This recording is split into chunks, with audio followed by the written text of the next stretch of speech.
The word rises in her with the clarity of a blade made of thought alone, silent and invisible, but unmistakably sharp. It never reaches her lips. It doesn't disturb the ceremony or ripple through the expectant hush in the room. No one hears it. The minister, the guests, not even the partner standing before her.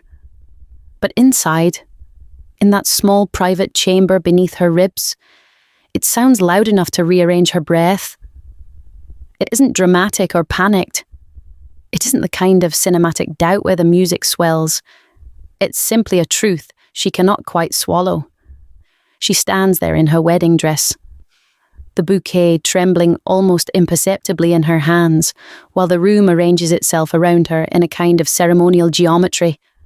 Flowers, warm lighting, people leaning forward with soft, anticipatory smiles. Everything looks exactly as a wedding should look. And yet, no.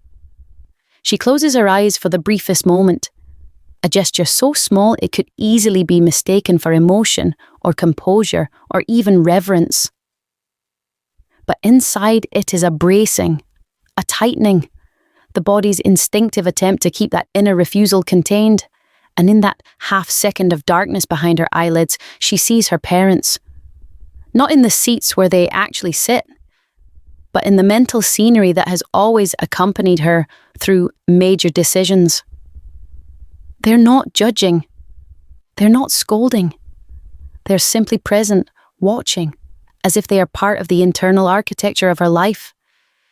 Their presence reminds her of something essential. This moment is not private. A wedding is never just between two people. It is a public ritual, carried by a community, witnessed by family and friends, woven into stories and expectations that long predate this day. She opens her eyes again. The minister stands before her, smiling with soft authority. The air feels oddly suspended, as though the world is holding its breath. Someone shifts in a pew. A camera lens adjusts. A guest gently dabs a tear from an emotion she assumes the bride must share. And still, inside her, that small inner word surfaces again. Quiet, fleeting, honest. A momentary no. Not rebellion, not refusal. Simply the instinctive tremor that sometimes rises in the face of a life-changing yes. I'm about to say yes, she thinks. And I am a yes. But there's also this tiny hesitation sitting just under my ribs. And that is the tension she stands inside. The private flicker of doubt meeting the deeper commitment she has already chosen. One individual in a moment that carries the weight of generations. A single beating heart held inside a ritual meant to bind two lives to a community, a future, a shared world. The minister turns fully toward her now. The question arrives on a warm breath of ceremony. Will you take... Her lungs hesitate, ever so slightly, as if her body's catching up to her intention. Inside, a brief human hesitation. Outside, a world preparing itself for my yes. And between those two spaces, I feel the steadying presence of every witness in the room. And in my mind, quietly holding my commitment in place as I step forward to speak it. Yes, I will. You probably know moments like this more intimately than you'd like to admit. The split between what you feel and what you show. The inner truth that never quite makes it to the surface. The bride stands there with a hidden no pressed beneath her ribs, while everything around her anticipates a yes. And that tension, that quiet fracture between inner and outer, is exactly where so many dating questions begin. So let me ask you something directly, right at the start. When is it actually official that you're with someone? Is it the moment you privately think, yes, this is my person, this is where I want to be? Or does it only become real when the two of you speak it out loud? When your friends know it? When your world can see it? When the relationship has shaped not just in your mind, but in the shared space around you. And here's the second question, the more uncomfortable one. What if, in your mind, you've already chosen someone, but your behavior tells another story entirely? You're still ambiguous on social media. You still allow a certain flirtatiousness at parties. You haven't deleted your dating apps. You tell your friends it's nothing serious yet. How much is your inner choice worth if nobody can see it, recognize it, or hold it with you? If it doesn't appear anywhere beyond your own thoughts? If you're new here, let me introduce myself. I'm Dr. Iona A. Blichus, anthropologist, political theorist, and someone who studies how humans appear to one another, how we form bonds, negotiate boundaries, enter rituals, and create shared meaning. I think of dating as a kind of micropolitics, a space where power, vulnerability, desire, culture, and expectation are constantly in motion. This is the third and final episode in our trilogy on commitment. In the first episode, we looked at the notion of commitment through Sartre, through the solitary weight of freedom, the pull of bad faith, and the way the other becomes a threat to the self's fragile autonomy. In the second episode, we turned to Nietzsche, who, like Kierkegaard and Sartre, still addresses the notion of commitment from the perspective of the individual, but sees freedom not as a burden, but as something that gains strength and shape when we choose a form for our life. But today, we widen the lens dramatically. Today, Hannah Arendt steps into the frame. And when I say political, I'm not talking about elections or policy or parties. I'm talking about the polis in its oldest sense, the world where we appear to one another, the space in which our actions become real, because they are seen. Arendt helps us understand that commitment isn't something that starts inside you or even inside a couple. It is something that takes shape in the world between us, something that requires visibility, witness, and shared meaning. In this final episode, I want to see how far Sartre and Nietzsche's insights carry us when we place them inside Arendt's larger conceptual architecture. Natality, plurality, promising, forgiving, and the space of appearance. These are the ideas that allow us to understand not only what commitment feels like, but how it becomes real. We are heading toward one central question: the heart of the trilogy. I'll articulate it fully after the recap, but let me foreshadow it now. What if a choice is not fully real until it is seen? And with that, let's let Hannah Arendt herself enter this story. Let me bring Hannah Arendt into our space with the depth and steadiness she deserves. Because many people know her name only through a few famous associations, totalitarianism perhaps, or the banality of evil. But her thinking extends far beyond politics in the narrow sense. It reaches into how we live, how we appear, how we act together, and how we build the worlds in which our relationships either flourish or fail. Hannah Arendt was born in 1906 in Linden, but she grew up in Königsberg, the same city that shaped Immanuel Kant. There's something poetic about that. Two thinkers separated by centuries, both preoccupied with how we think, judge, and live with integrity in a shared world. She was German-Jewish, brilliant, fiercely independent, and always wary of the idea of being called a philosopher. She preferred political thinker because she believed that abstract philosophy sometimes forgets the messy, vivid, unpredictable reality of human beings living together. As a teenager, 14 years old, she read Kant's Critique of Pure Reason on her own. Most people meet Kant at 20 or 30 or never, but Hannah Arendt found him almost accidentally, and something lit up in her. She later described thinking as without banisters, without guardrails, a willingness to walk intellectually without someone telling you where to hold on. That uncompromising independence runs through her entire life, and her later ideas on action, judgment, and responsibility all grow out of that early courage. She studied in Marburg under Martin Heidegger. Yes, the Heidegger whose shadow stretches across 20th century philosophy and whose personal life we'll return to later. After that, she went to Heidelberg to study with Karl Jaspers, one of the most humane thinkers of the century. With Jaspers, she wrote her 1929 doctoral dissertation on Augustine's concept of love, already revealing her lifelong interest in the way human beings relate, how we choose, how we begin, how we bind ourselves to one another and to the world. Then came the 1930s. As a Jewish intellectual, and as someone gathering evidence of anti-Semitic propaganda, Hannah Arendt was arrested by the Gestapo. She fled Germany in 1933, lived in Paris, and worked to help Jewish youth emigrate through the Aliyah des Jeunes. When France became unsafe, she fled again with her second husband, Heinrich Blücher, travelling through Spain and Portugal, and finally boarding a ship to the United States in 1941.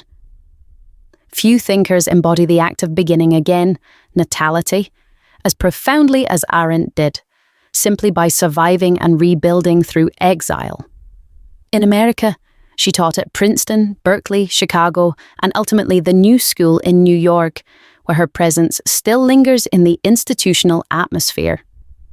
She wrote The Origins of Totalitarianism in 1951, her monumental analysis of mass movements and political fear, The Human Condition in 1958, where she distinguishes labour, work and action, and Eichmann in Jerusalem in 1963, where she coined the phrase the banality of evil, the unsettling idea that monstrous acts can be committed by ordinary people who simply refuse to think deeply about what they are doing.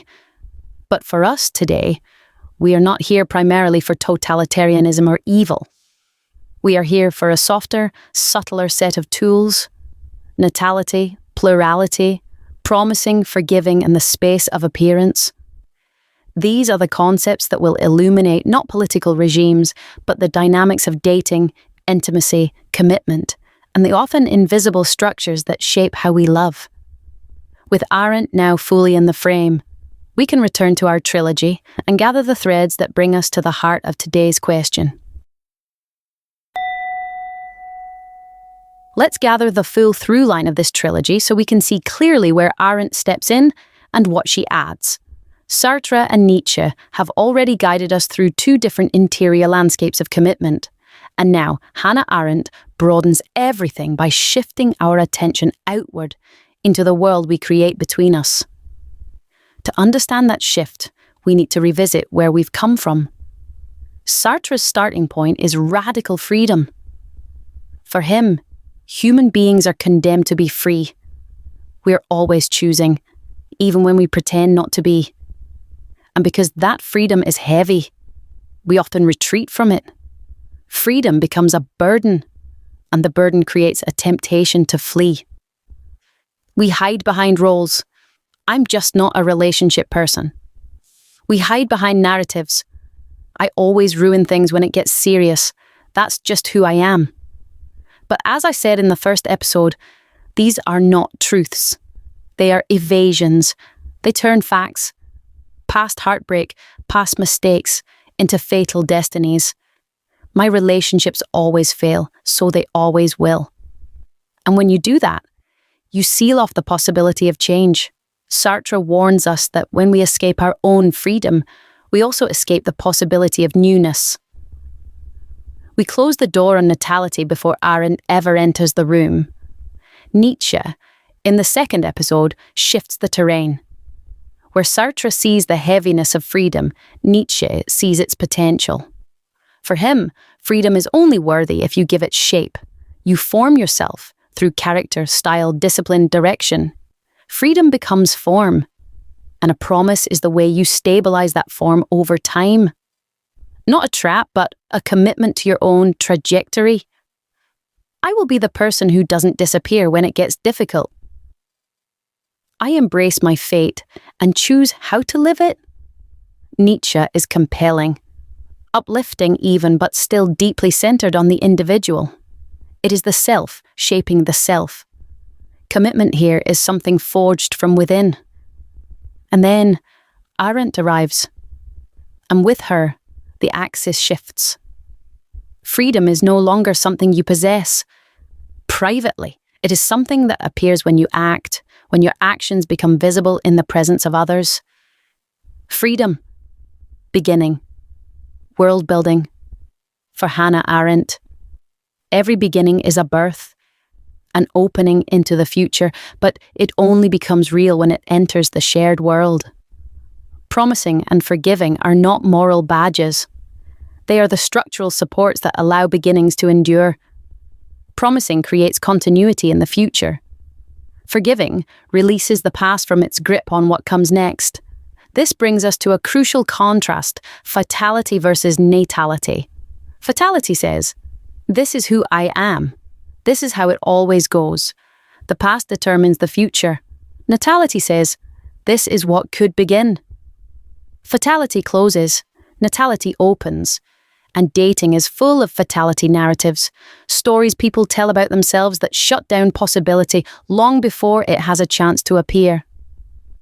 All of this leads us to the central question of today's episode. The culmination of the entire trilogy: is a choice individually valid, or does it become truly real only through the testimony of others? In other words, is a relationship real when you feel it privately? Or does its reality emerge only when it appears in the world, between two people, visible, supported, and witnessed? This question is our doorway into the deepest part of Arendt's thought. So let's step through. Now let's walk fully into Hannah Arendt's conceptual world, because what she offers is not just a new interpretation of commitment, but a new ontology. A way of understanding the very structure of the world in which commitment either flourishes or dissolves. She helps us see why private feelings alone often fail to stabilize relationships, why inner choices can feel tender but remain fragile, and why commitments need a world in which to appear, breathe, and endure. We often treat commitment as something that lives inside one person. I feel committed. I've made my choice. Or we imagine it as something negotiated between two people. We had the talk, we agreed. But for Arendt, both of those pictures are too small.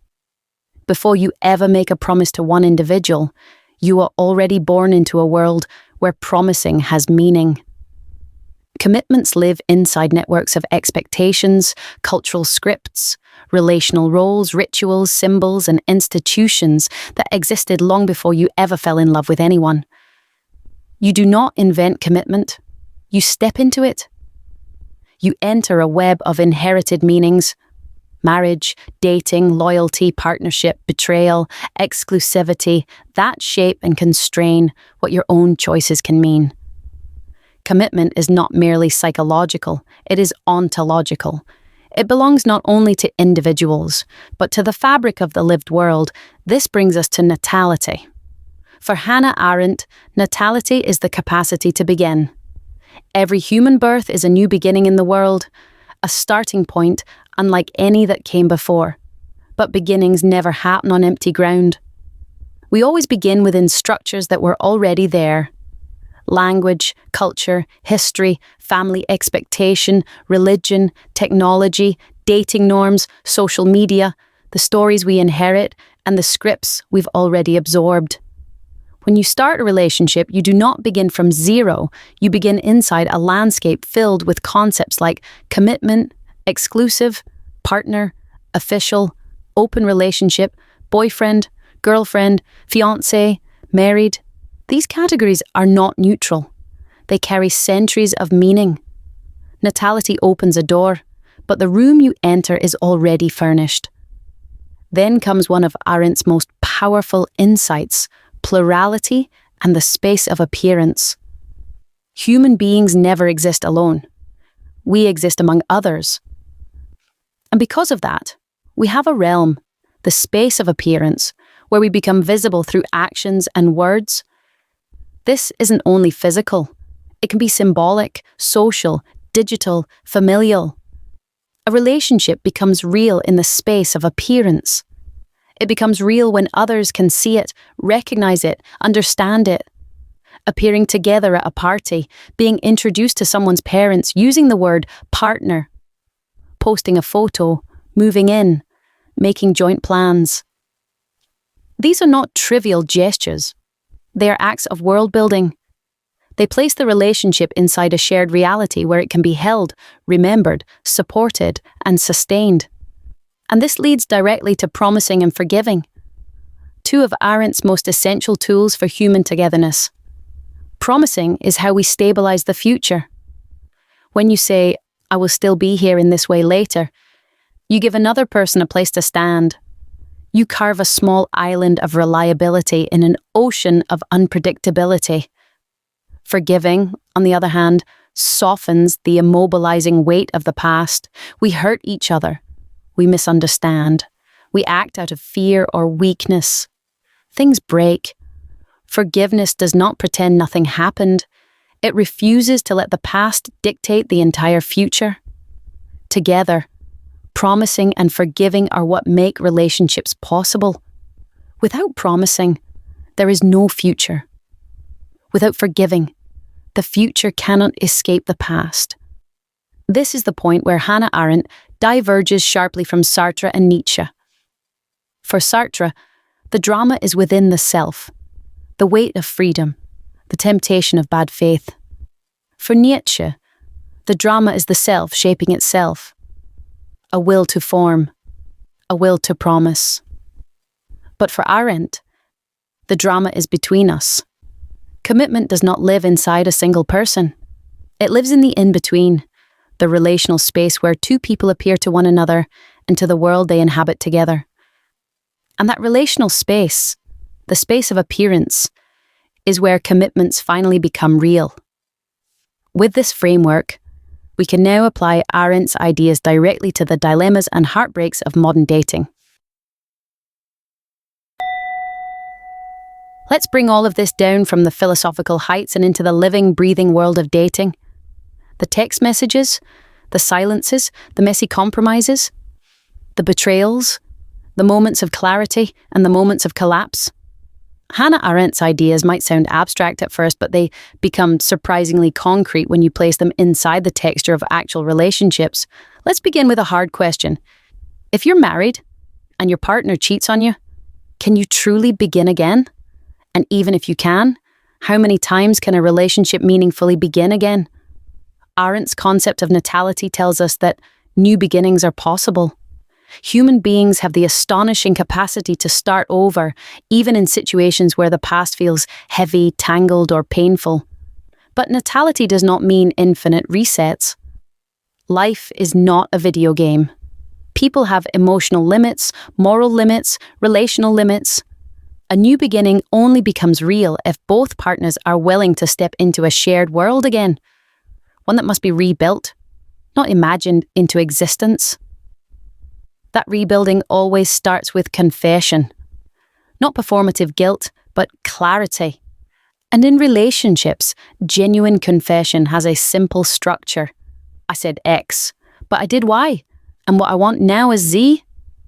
I said I would stay faithful, but I crossed a boundary we both considered inviolate. And what I want now is to rebuild this with honesty and humility. Notice that a confession like this is not an apology wrapped in excuses. It doesn't hide behind circumstances or intoxication or loneliness or stress. It names the broken promise cleanly. And crucially, it matters whether the confession is freely offered or only made once someone has been caught. Appearing voluntarily, stepping into the space of appearance with honesty is part of what makes forgiveness structurally possible. Because forgiveness, in Arendt's architecture, is not the erasure of the past. It is not pretending it didn't hurt. Not forgiving can be a legitimate boundary. Sometimes you protect yourself by stepping away, but not forgiving can also become a form of domination. A way to hold power over someone indefinitely, a way to define every argument by the one thing they did wrong, a way to control the future through the weight of the past. When that happens, the relationship suffers a double fracture. First through the betrayal, then through the weaponization of non-forgiveness. And few relationships survive that second wound. People also misunderstand forgiveness. Many believe that forgiving means saying, "It was okay." But forgiveness says nothing of the sort. Forgiveness says, "This happened. I disapprove of it. I am hurt by it. And still, I am willing to imagine a future not entirely determined by this moment." Without forgiveness, a relationship has only two bleak options. Everything is permanently ruined or nothing has consequences. Neither option is love. And then there is community. The people around you who witness your relationship and shape its meaning. Relationships do not exist alone. When someone betrays you and you choose to forgive them, you may find yourself in a loyalty conflict. Your family or friends might see the betrayal as unforgivable, and suddenly you're caught between your partner and your community. Even when you're alone in your kitchen deciding whether to stay or leave, you can feel the imagined presence of others, their judgments, their expectations, their voices. They become part of your mental decor. Their imagined gaze shapes your choices, even if you never speak a word to them about it. Hannah Arendt would remind us that plurality, the fact that we always exist among others, is never absent, even in dating. This is why commitment always has a public dimension. Even when it feels deeply intimate, it is shaped by the people who see you, who raised you, who love you, who worry about you, who hold you accountable, and who sometimes show up in your mind, even when you think you're making a decision entirely alone. With this groundwork laid, we can turn to the human story behind Arendt herself, her entanglement with Heidegger, the reappearances of love and loyalty in her life, and the question of forgiveness that lived not only in her theory, but in her experience. To understand Arendt's insights on commitment, responsibility, and forgiveness, it helps to step into the terrain of her own life. Not because we're interested in gossip, but because Arendt's biography reveals the same tensions her concepts address. Philosophers do not float above the dramas of human relationship. They live inside them, sometimes more intensely than they care to admit. And Hannah Arendt, more than many, lived at the crossroads of intellect and emotion, loyalty and disillusionment, departure and return. Let's start with the early story that shaped so much of her internal world. Before she became the formidable thinker we know, she was an 18-year-old Jewish student in Marburg studying under Martin Heidegger. He was 35, already married, charismatic, brilliant, the rising star of European philosophy. In 1925, they began a secret love affair. This was no trivial infatuation. It was intense, formative, and for Arendt, both exhilarating and deeply confusing. She was young, gifted, and impressionable. He was a man whose intellectual authority she admired and whose emotional complexity she struggled to fully grasp. The affair ended a few years later, around the time she left Marburg to study with Karl Jaspers in Heidelberg. But it left a long shadow. She had learned intimately what it meant to love someone whose brilliance could not compensate for his shortcomings as a human being. She had learned how astonishingly opaque even a great thinker can be about his own life. And she had learned the emotional cost of relationships that must remain invisible, hidden from the space of appearance. It was, in a sense, a relational education, a painful introduction to the contrast between private intensity and public invisibility. After leaving Heidegger behind, Hannah Arendt rebuilt her life. She married Günther Stern, later known as Günther Anders, in 1929, but the marriage did not survive the dislocations of exile. They separated in 1937. Her true partner would be Heinrich Blücher, whom she met in Paris in 1936. Blücher had no formal academic degree, but he had a razor-sharp mind and a steady emotional presence.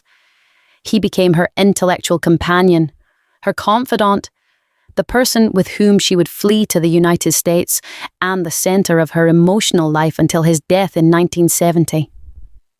Arendt began again, more than once. Her biography is filled with natality lived, not only conceptualized. But history has a way of returning us to the people who shaped us.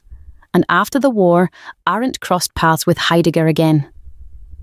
In 1933, he had joined the Nazi Party and accepted the rectorship of Freiburg University, giving speeches that aligned him, at least for a time, with the regime. After the war, when she returned to Germany in 1950, they met again. Through Jaspers, contact was restored. They corresponded. They rebuilt something. Not a romance, but a relationship of mutual recognition, intellectual respect, and emotional complexity. Arendt's attitude toward Heidegger is one of the most nuanced and misunderstood episodes of 20th century intellectual life. On a personal level, she cared for him and recognized the depth of his thought. She helped revive his academic reputation in the post-war period, but she never excused or minimized his political choices. Heidegger never fully acknowledged the weight of his complicity. He avoided the clean, unambiguous confession that Arendt believed was the precondition for forgiveness. And because of that, she did not, could not, offer political forgiveness. Her distinction was clear. She could separate the thinker from the political actor, but she would not absolve the latter in the absence of genuine acknowledgement. This theme becomes even clearer in her account of Adolf Eichmann's trial in Jerusalem. Eichmann, the bureaucrat responsible for organizing the logistics of the Holocaust, sat in the courtroom, insisting he had simply followed orders. No malice, he claimed. No responsibility. Just obedience. Arendt was struck by one thing above all: his refusal to think, his refusal to reflect on his own actions, his refusal to inhabit the moral weight of what he had facilitated. She called this the banality of evil, the terrifying idea that enormous harm can be committed by individuals who simply stop thinking about what they are doing. From her perspective, forgiveness becomes impossible when guilt is not owned. If someone hides behind structure, behind orders, behind historical circumstance, there is nothing to forgive, because forgiveness requires acknowledgement. It requires presence. It requires someone stepping into the space of appearance and saying, "This was me, I am responsible." So yes, Hannah Arendt was a philosopher of natality, but she was also a thinker of its limits. New beginnings are possible, but only when the past is disclosed and owned. Forgiveness is possible, but only when someone stands fully in their truth. And commitment, whether political or intimate, requires exactly that kind of clarity. With all of this in mind, we can now turn to my own story. Not because it competes with Arendt's, but because the themes, loyalty, recognition, silent forgiveness, echo through all of us. And sometimes the best way to understand a philosopher is to feel their concepts reverberate in your own life. Let me step out of theory now and into my own life, because none of these ideas, loyalty, recognition, forgiveness, beginning again, are merely intellectual for me. They come from the soil I grew up in, from the fault lines in my own family, from the quiet drama of becoming someone my world didn't quite have a blueprint for. I was raised in a small rural village in the north of Scotland, a place where the land feels older than language, where sheep and weather and church rhythms structure the year far more than ideas ever could. It was a tight, practical, working landscape, stoic, modest, uninterested in theory. And then there was me, bookish, stubborn, full of questions that rarely stayed politely inside my head. My father didn't quite know what to make of that. A man shaped by weather and labour, Presbyterian to his bones, he seemed unsettled by my mind, by my hunger for study, by the possibility that I might leave the world he understood. I felt guilty for my intelligence long before I knew intelligence was not something you're meant to apologise for. I felt a loyalty to my home that conflicted with the loyalty I owed to myself. And so, my childhood and early adulthood were shaped by that silent tension, home versus horizon. Eventually I left, Aberdeen first, to study anthropology, navigating the odd experience of being marked by my rural accent in an urban world. Then Edinburgh, for a master's in political science, ideas that felt like oxygen, like someone finally cracking open a window.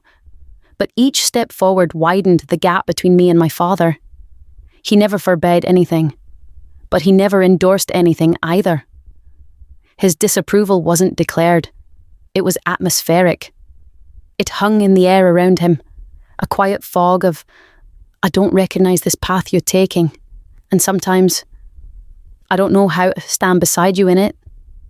My mother loved me fiercely, but she loved peace at home even more, and so she followed his emotional lead. The moment I want to describe took place just before I had a kidney operation, a time when everything in my life felt precarious. Queen Margaret University, just outside Edinburgh, was holding the graduation ceremony for my master's degree. I invited my parents, though I did it with the emotional armour of someone who already knows the answer. My father offered a string of practical excuses. It's far. It's bad timing. The sheep need shearing. The farm can't be left. Perfectly sensible reasons, each of them. But beneath the excuses I heard something else. A quiet, lingering disapproval. The refusal to bless a path he didn't choose for me. My mother wanted to come, but she didn't want to rupture the delicate alignment of their marriage. So I prepared myself for their absence. I rehearsed it. I told myself it didn't matter. And then the moment came. The hall was large, bright, full of families who had made extraordinary efforts to be there. I was called to the stage to receive my degree and give a brief speech. Standing there, in academic robes that never quite sit straight, with my body still fragile from the looming surgery, I felt strangely exposed, proud but lonely inside that pride. Halfway through the speech, the door at the back of the hall opened, and in walked my father. My mother behind him. They did not dress up. They did not smile broadly. They did not wave. My father simply entered with the stiff, almost ceremonial composure Highland men adopt when they are trying very hard not to show how much something matters. He took a seat as though arriving late to church, as though this moment was not extraordinary for him, though I could see, instantly, unmistakably, that it was.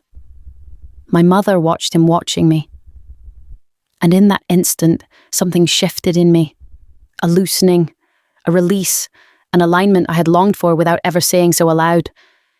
He didn't speak. He didn't apologize. He didn't say, "I'm proud of you." He simply appeared. And that was enough. His presence in the room was a kind of recognition. Silent, understated, deeply Scottish in its refusal to become sentimental. But it was recognition. And it was, in its quiet way, a form of forgiveness. Not for anything I had done wrong, but for the fact that I had become someone he didn't know how to accompany. By being there, he allowed my life to be real in his eyes. He stepped into my space of appearance. He became a witness to my beginning, instead of a shadow shaping my hesitation. I want to turn this back to you. Think of the moments when someone has forgiven you simply by showing up, without speeches or resolutions.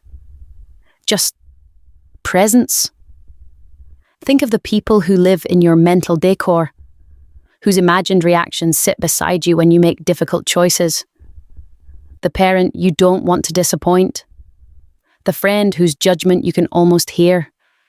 The community whose opinions shape you even when they are silent. Our commitments are never only between two people. They are braided through the presence, real or imagined, of everyone who has shaped us. With that, we can turn toward the end of our trilogy and gather the threads one final time. As we close this trilogy on commitment, let me gather the threads one last time. Sartre showed us the weight of freedom, the way we often flee from our own capacity to choose by hiding in roles, patterns, and fatalistic stories about who we think we are.